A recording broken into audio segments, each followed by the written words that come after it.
The hills rolled toward the horizon like waves of living emerald velvet, unbroken and vast. Tucked into the valley below, the town remained a maze of cobblestone streets and hidden courtyards where the scent of jasmine lingered.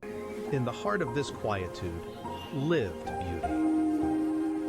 She moved through the narrow lanes with a deliberate grace. While the rest of the town focused on the commerce of the market square, she sought the stillness of the library. She possessed a quiet strength, a steady focus that set her apart from the noise of the surrounding hills. Every morning, she walked the perimeter of the town, noting the way the sun caught the edges of the stone walls. She was the anchor of this peaceful place, a figure whose presence made the town feel complete, even as the world outside remained distant and unknown. Inside their small home, the air smelled of dried herbs and wood smoke. Beauty sat by the window, the pages of an open book resting against her palms. Across the room, her father sat at the scarred oak table, his fingers tracing the grain of the wood.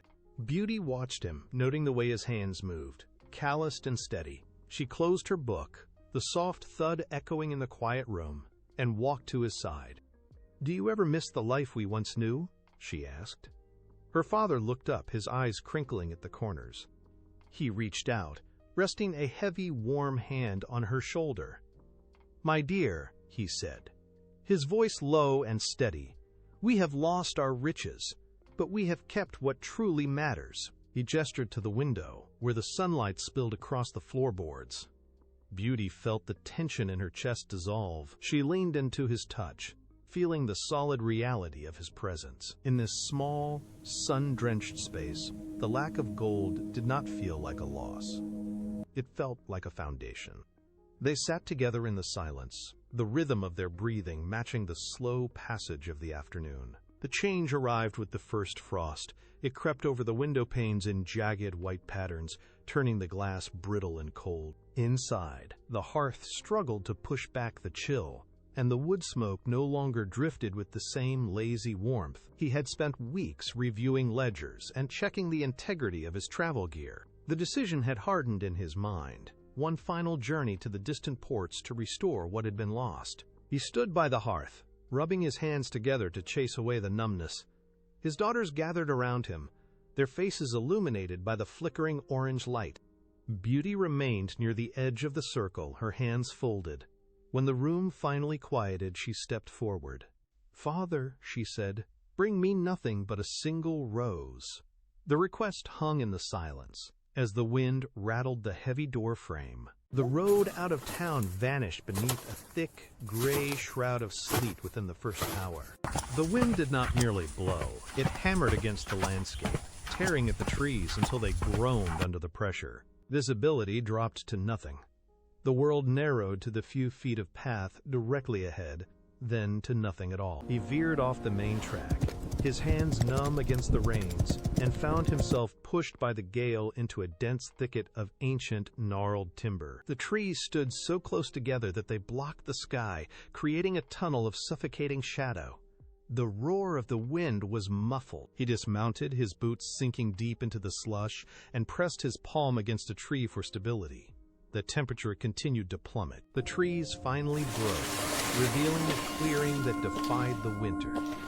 Standing in the center was a structure of stone and glass, glowing with an inner light that cut through the gloom like a beacon. The father approached. He reached for the iron gate, expecting the bite of ice, but the metal was warm to the touch. It swung inward without a sound, inviting him into a courtyard where the air felt like a spring evening. He stepped inside, and the heavy gates clicked shut behind him, sealing out the howl of the storm. He walked toward the main entrance, his breath no longer misting in the air.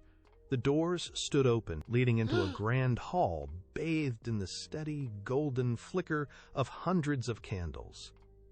There was no sound of servants, no movement in the shadows. He called out, but his voice was swallowed by the high, vaulted ceiling. He moved deeper, passing long tables set with silver plates. He touched a velvet-covered chair, yet the absolute stillness of the house made his skin prickle.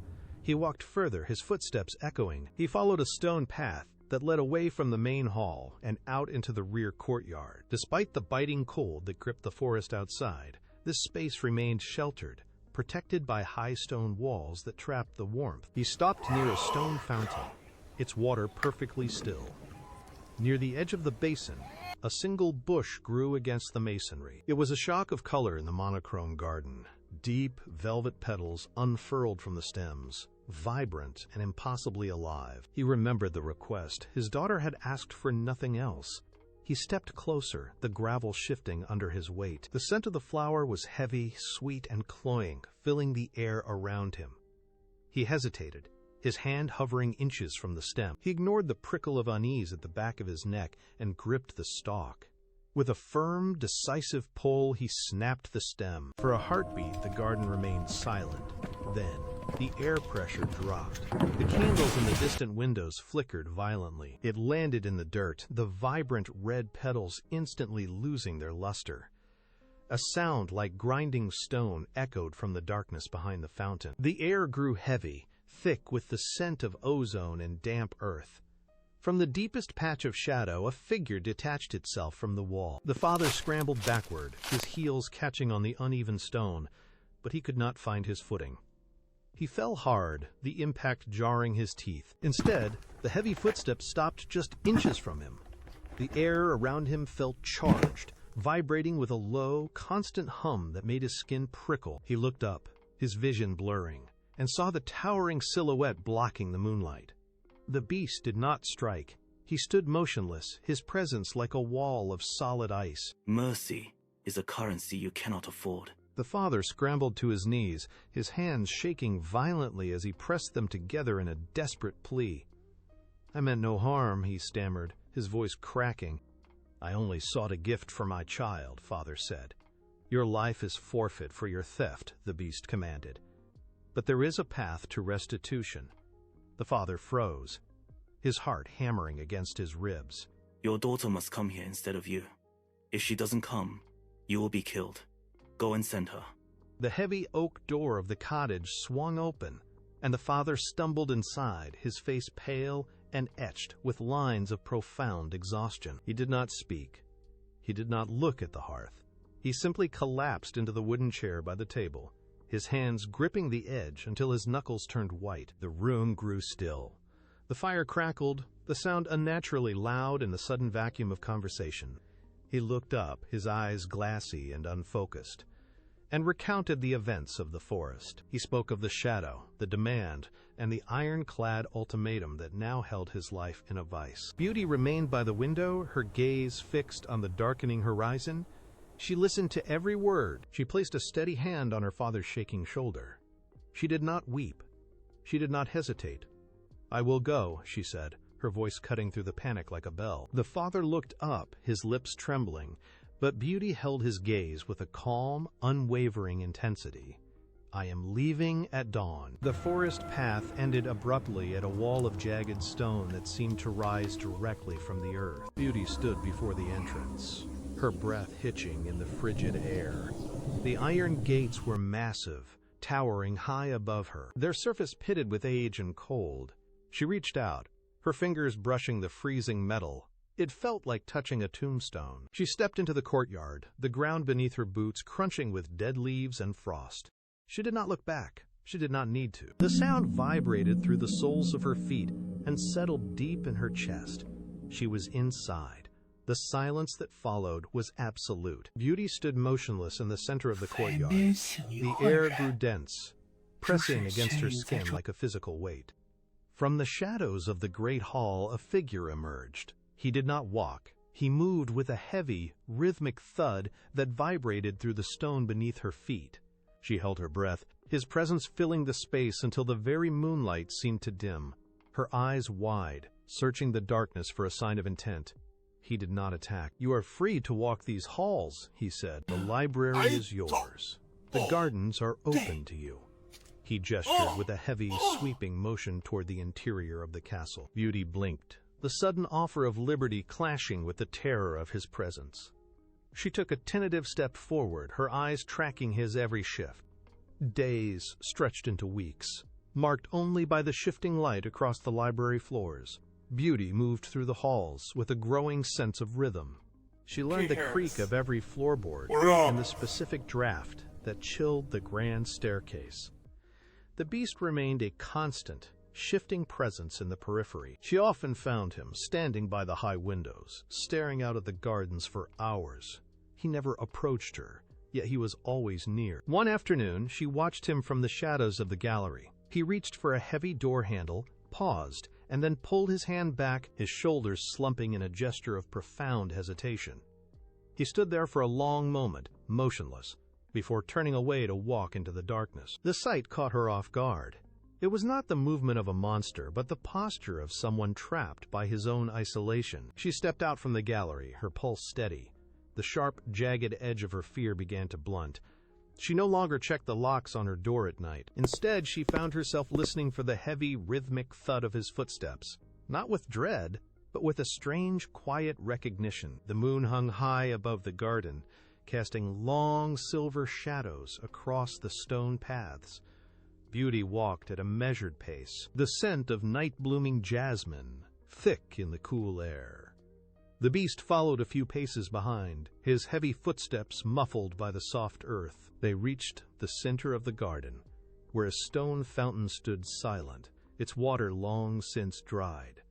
The beast stopped. He stared at her for a long time. She placed her hand on the cold, weathered stone of the fountain, then looked directly into his eyes. The fear that had once defined their meetings was gone, replaced by a steady, unwavering clarity. The beast stood motionless.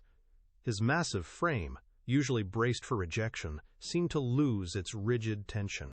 He let out a long, shuddering breath that stirred the leaves on the nearby bushes. The sharp, jagged lines of his face softened. He looked down at his own hands, his gaze searching for a trace of deceit and finding none.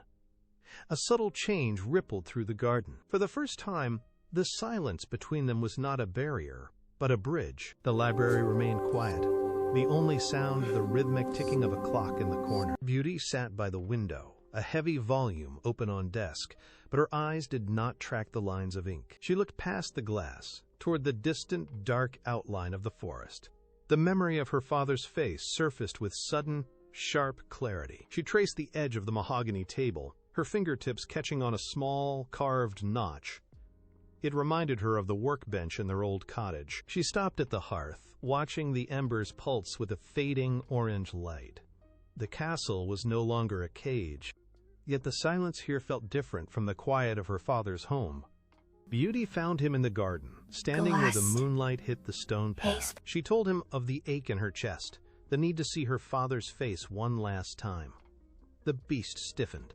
His breathing grew heavy, ragged, echoing in the stillness of the night. His eyes held a raw, jagged vulnerability.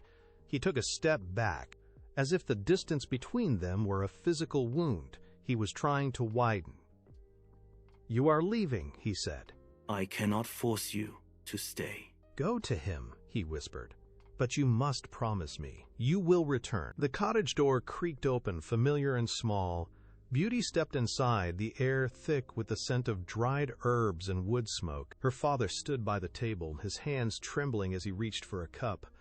He looked up, his face lighting with a sudden fragile joy. She moved to embrace him, but the space felt cramped, the walls pressing in with a weight she had never noticed before. Later, she sat by the window, opening a book she had once loved. The words seemed flat, the ink dull against the yellowing pages. She tried to focus, but her mind drifted to the vast, silent library of the castle. Every corner of the room, every object she had once cherished, now felt like a relic of a stranger. She looked out at the garden, but the flowers did not stir her spirit. The realization hit her with the force of a physical blow. Her heart was not here. She turned to her father, her decision already hardening into a singular, undeniable truth. Beauty did not wait for the dawn. She gathered her cloak and stepped out into the biting wind. The road ahead was a ribbon of gray, stretching toward the forest that loomed like a wall of iron, the cold seeping through her layers, numbing her fingers. She started running. The forest was silent, stripped of all birdsong. She reached its castle. The sky above darkened to a bruised purple, though it was barely midday. When the castle finally rose from the gloom, it looked different. The gate gave way with a screech of rusted iron, throwing her forward into the courtyard. The vibrant blooms she remembered were now withered, their petals turned to black ash that crumbled at the slightest touch of the wind, her eyes scanning the ground. Then she saw him. The beast lay sprawled near the base of the central trellis, his massive form unnaturally still. She dropped to her knees and reached out to touch his shoulder. "I thought you would not come back," he whispered, the words barely audible against the rising wind. His hand twitched, fingers scraping weakly. She leaned in, her forehead resting against his, and wiped the layer of frost from his brow with trembling fingers. His skin felt like cooling stone. She did not look at the claws or the jagged edges of his form. She looked into the dim, clouded depths of his eyes and saw the terror of a man waiting for the dark. "I am here. I gave my word, and I have returned to keep it. You are not a monster. You are the kindest soul I have ever known, and I love you." She held him, refusing to let go, as her promise hung in the air like a final, desperate anchor. From the spot where Beauty's tears had touched his hand, a single spark flickered. It was not the pale, dying light of the moon, but a searing, golden radiance that defied the winter gloom. The spark expanded, racing along the ground like liquid fire, igniting the dead rose bushes. Where the light touched, the black ash vanished, replaced by the sudden, sharp scent of blooming jasmine. Beauty pulled back, shielding her eyes as the glow surged up, spiraling into a massive, blinding column. The air grew warm, heavy with the hum of 1,000 invisible wings. The light did not just shine, it pushed. Beauty stood amidst the brilliance, as the ancient, suffocating weight of the curse began to dissolve into the searing, golden heat. The golden light became a physical weight, pressing against the very air. In the center of the swirling vortex, the towering form of the beast buckled. The thick, matted fur began to fray, dissolving into fine, dark particles that vanished before they could touch the ground. The snout receded, the heavy, animal jawline smoothing into the sharp, defined features of a man. The massive, curved talons pulled back, replaced by the nimble, human hands of a prince. He stood tall, his shoulders squaring as the last of the dark, suffocating weight fell away like shed leaves. The whirlwind of stars slowed, the golden radiance dimming to a soft, warm glow that settled over the garden. He took a single, shaky breath and stood motionless as the final traces of the curse dissolved. The man stood amidst the stillness, his chest rising and falling with deep, steady breaths. He looked down at his own hands, turning them over, watching the way his fingers flexed and gripped the air with newfound precision. He touched his face, tracing the line of his jaw and the bridge of his nose, his skin still warm from the fading golden light. He moved with a tentative, fluid grace, testing the weight of his own limbs as if discovering them for the first time. Then he looked up, his eyes, clear and sharp, locked onto Beauty. They were not the eyes of a creature lost in shadow, but eyes wide with the raw, unfiltered weight of memory and realization. He took a step forward, the grass crunching softly under his weight. He simply stared, his gaze sweeping over her face as if memorizing the curve of her brow and the steady pulse at her throat. There was only a profound, quiet wonder. He reached out, his hand hovering briefly before he gently brushed a stray lock of hair from her forehead. The contact was light, deliberate, and certain. The transformation did not end with the man. As he stood before Beauty, the garden responded to the shift in his spirit. The rose bushes, once brittle and dormant, surged with color. Buds unfurled in seconds, petals of deep crimson and velvet white bursting open to release a heavy, sweet perfume into the night air. Vines that had clung to the castle walls like skeletal fingers turned lush and green. Golden light spilled from the glass, casting long, warm beams across the courtyard. Inside, the silence that had reigned for years shattered. The faint, rhythmic sound of a harpsichord drifted through the open doors, joined by the distant, melodic hum of a fountain beginning to flow again. The stagnant air was replaced by a gentle breeze. Every corner of the estate vibrated with the sudden, undeniable pulse of life returning. The whirlwind of stars slowed, the golden light spiraling into the earth until only the soft glow of the moon remained. The garden was still, the air thick with the scent of blooming jasmine. Beauty and the prince stood in the center of the path, the silence between them no longer heavy but expectant. When they reached each other, the distance that had defined their lives finally vanished, and she leaned into him, her palms resting against his chest. The contact was solid and warm. She felt the steady rhythm of his heart beneath his skin, a pulse that matched the quiet life returning to the castle around them. They held each other tightly, a firm, grounding pressure that anchored them both to the moment. The tension of the long winter, the fear of the curse, and the uncertainty of their journey dissolved into the simple reality of the embrace. As they pulled back slightly, their hands remained linked, fingers interlaced, a final, unbreakable connection forged in the heart of the garden.